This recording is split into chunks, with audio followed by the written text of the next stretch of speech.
Hi class, for the summer B term, I've taken the former prophets as well as obviously the later prophets. And as one could assume, both structures to the classes are very similar. And in my former prophet class, we had the option of either doing a long research paper, much similar to the one in this course, or a creative project, to which I created this vase.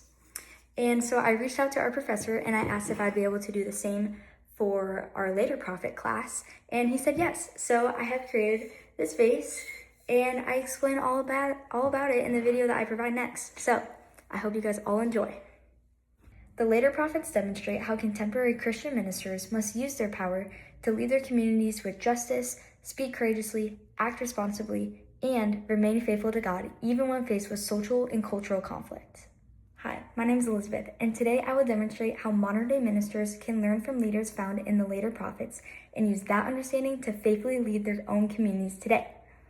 Dillard and Longman explain that the prophetic books communicate God's message within particular historical circumstances while continuing to provide theological instruction for communities of faith. Throughout this video, I will explore the themes of power, ethics, fidelity, and social and cultural conflicts. So let's jump right into it. This is the ceramics vase that I've created. It is divided into 4 separate sections, each symbol representing a different later prophet, one of the course themes, and a message for contemporary church leaders. The first section contains the symbol of a burning coal being held by tongs to represent Isaiah after a cherub touches lips with one.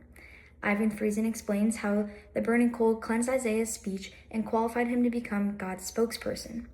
The coal symbolizes the spiritual preparation Isaiah needed in order to carry out his justice-filled ministry. Brueggemann and Tom Littefeld explain how Isaiah's message shows how God's commands for justice should shape the decisions that leaders make and how they treat those that they lead. Contemporary ministers can learn from Isaiah how they must be spiritually prepared to use their power to pursue justice within the communities that they lead. The second section contains the symbol of a cracked clay jar to represent Jeremiah's warnings against Judah about their consequences of their unfaithfulness to God. Leslie Allen explains that Jeremiah's breaking of the jar was a symbolic action representing the social and cultural conflicts that emerged from a community full of sin and unfaithfulness to God. Despite the unpopularity of Jeremiah's message, Jeremiah courageously obeyed God and called his community towards repentance. Modern-day ministers can learn from Jeremiah how even in a society full of sin and conflict, they must courageously speak God's truth to guide their communities towards repentance. The third section contains the symbol of a watchtower to represent Ezekiel. Miller Lind explains how God appointed Ezekiel with the responsibility in warning the people against turning away from him. While Ezekiel did not literally sit in a watchtower, it was symbolic of his spiritual mission in watching over the Israelites to warn and guide them towards faithfulness. Ministers today can learn from Ezekiel how they are called to responsibly care for the spiritual state of those that they lead. The fourth and final section contains the symbol of a lion to represent Daniel. Jonas Weiser explains how despite the king issuing a law forbidding the practice of prayer to anyone other than the king, Daniel continues to faithfully pray to God and show obedience to him alone.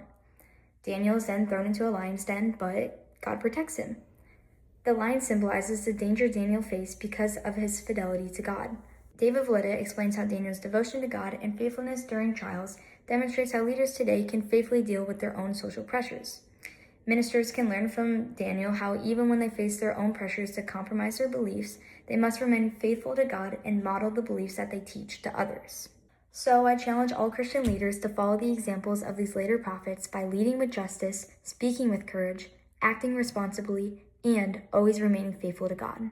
These words bring the 4 sections together and represent the foundation of faithful Christian leadership. Walter Brueggemann explains how prophetic ministry challenges unjust systems and shows communities an alternative way to live according to God's justice and faithfulness.